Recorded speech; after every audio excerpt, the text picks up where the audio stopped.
Karamihan sa tao, mas pinapriority at mas nagpo-focus pag-aralan kung paano makapasok sa isang relasyon.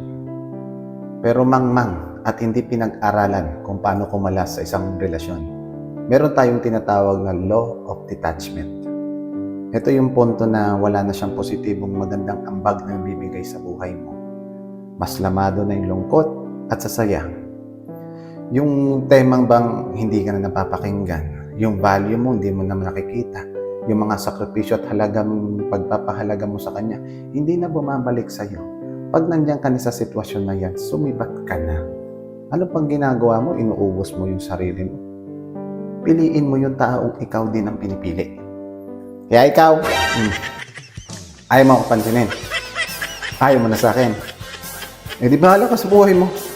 Gusto mo, kalimutan din kita. Pati pangalan mo. Kakalimutan ko. Diyan ka na. Dali. Huwag na pala. Sayang ka. Baka mapakinabangan ka pa ng iba. Diyan ka lang. Akin ka lang.